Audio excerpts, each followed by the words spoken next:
कक्षा 9th हिंदी कृतिका पाठ 3 रीढ़ की हड्डी के महत्वपूर्ण प्रश्न। क्वेश्चन नंबर 1, रीढ़ की हड्डी एकांकी में व्यक्त की गई सामाजिक समस्याओं पर प्रकाश डाले। रीढ़ की हड्डी एक सामाजिक एकांकी है। इसमें कुछ सामाजिक समस्याओं का चित्रण हुआ है। कुछ समस्याएं निम्नलिखित है, जैसे कन्या पक्ष को नीचा मानना। यह एकांकी की प्रमुख समस्या है। लड़के तथा उसके घर वालों को सम्माननीय तथा कन्या और उसके पक्ष को हेय समझा जाता है। हेय माना नीचा समझा जाता है। दहेज की समस्या, वर पक्ष की विवाह के लिए कन्या पक्ष से धन की मांग करता है। वह सभी सामान चाहता है तथा अच्छी खातिरदारी भी चाहता है। इसके अभाव में शादी संपन्न नहीं हो पाती। लड़की को व्यक्तित्वहीन मानना, लड़के का कोई व्यक्तित्व नहीं होता, उसका कोई अभिमत पसंद नापसंद नहीं होता। माता पिता, ससुराल वाले तथा समाज के लोग जो कहें उसे बिना ना नुकर किए मानना ही कन्या की नियति होती है। विवाह, भारतीय समाज में विवाह एक समस्या है। वर का पिता एक कुशल विक्रेता की भूमिका निभाकर अपने सड़े गले माल के भी अच्छे दाम वसूलता है।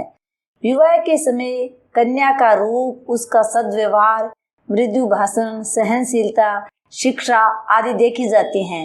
उसके पिता की संपन्नता भी आंकी जाती है।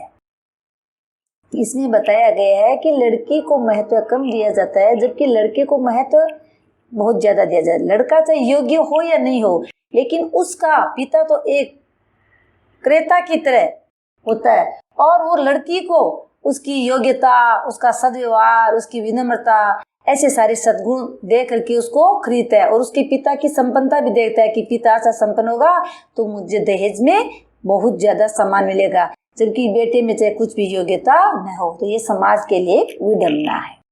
अगला क्वेश्चन, एकांकी की पात्र प्रेमा के चरित्र की कुछ विशेषताएं बताइए।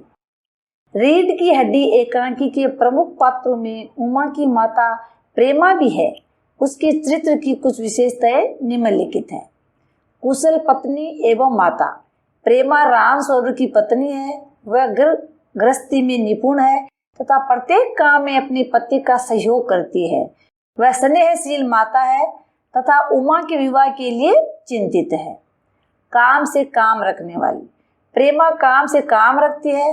जब उसके पति उससे कहते हैं कि वह उमा की उच्च शिक्षा की बात प्रकट न करे तो वह कहती है, अच्छा बाबा, मैं न बोलूंगी।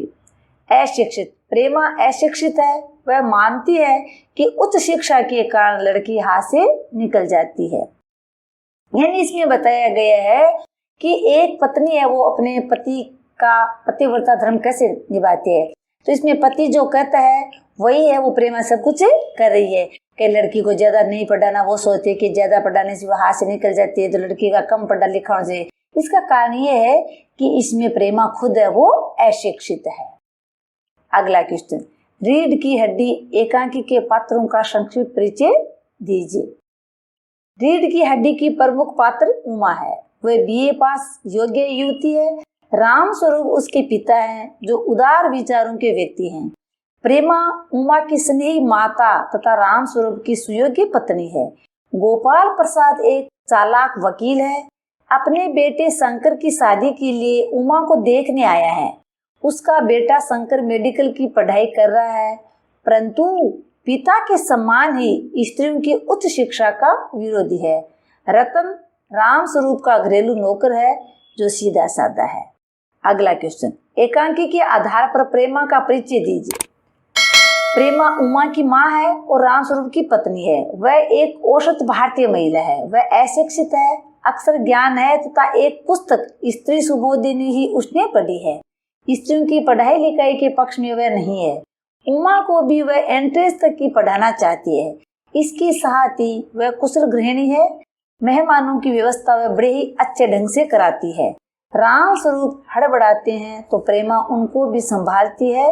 वह मेहमानों की व्यवस्था भी करती है। तो इसमें प्रेमा ज्यादा पढ़ी लिखी नहीं है, बस साक्षर है। उसने स्त्री सुबोधिनी नाम की बुक ही पढ़ रखी है, तो उसको ज्यादा ज्ञान नहीं है कि लड़की को पढ़ाना चाहिए या नहीं पढ़ाना चाहिए। इसलिए उसको उसका पति जिससे कहते हैं कि वे लड़की का ज्यादा पढ़ाना काम का नहीं है, तो वो कहती है ठीक है, अभी उमा ने तो इंट्रेंस की पढ़ाई कर ली, ये बहुत है। तो वो अपने पति के अनुसार, कहे के अनुसार वो चलती है, जबकि उसका कॉन्फिडेंस है, आत्मविश्वास है, वो बहुत जबरदस्त है। हर काम में वह राम स्वरूप की हेल्प करती है। राम स्वरूप जब घर पे मेहमान आते हैं तो हड़बड़ाने लग जाते हैं, लेकिन प्रेमा उन सबको अच्छे से संभाल लेती है। अगला क्वेश्चन, गोपाल प्रसाद की महिला शिक्षा के बारे में क्या विचार है? गोपाल प्रसाद लड़कियों की उच्च शिक्षा के पक्षधर नहीं हैं। उनके अनुसार अधिक पढ़ी लिखी लड़कियां पॉलिटिक्स पर बातें करेगी, अखबार पढ़ेगी तो घर गृहस्थी का काम कौन संभालेगा। उनके विचार से लड़कियों को पढ़ने की बजाय घरेलू कार्य में पारंगत होना चाहिए। गोपाल प्रसाद है वो ये सोचते हैं कि लड़कियां जब पढ़ने लग जाए तो वो राजनीति की बातें करेगी, पॉलिटिक्स राजनीति वो कहते हैं, वो अखबार पढ़ेगी तो घर का काम कब करेगी। वो चाहते हैं कि लड़की तो एक मशीन की तरह हो, वो घर पे रोटियां बनाए, परिवार का ध्यान रखे और बच्चों का पालन पोषण करे। इसलिए वो लड़कियों के पढ़ाने के पक्ष में नहीं है, स्त्री शिक्षा के वो पक्ष में नहीं। अगला क्वेश्चन, उमा का स्वर आज की नारी का स्वर है। इस कथन के आलोक में अपने विचार लिखिए। उमा उपेक्षित, अपमानित और आहत भारतीय कन्याओं का प्रतीक है। वे पुरुषों द्वारा लंबे समय से आहत, प्रताड़ित, अपमानित होती आ रही है।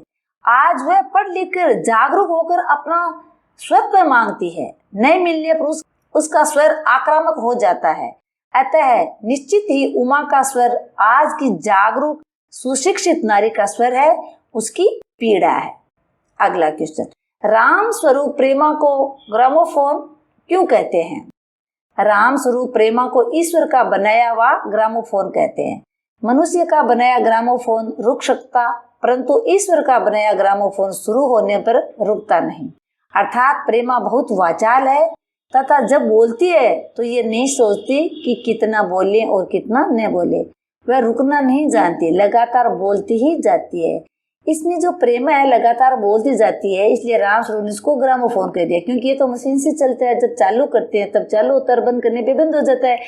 लेकिन प्रेमा है वो बोलने के बाद बोलती जाती है, बोलती जाती है, रुकती ही नहीं। इसलिए राम स्वरूप ने इसको ग्रामोफोन कहा है।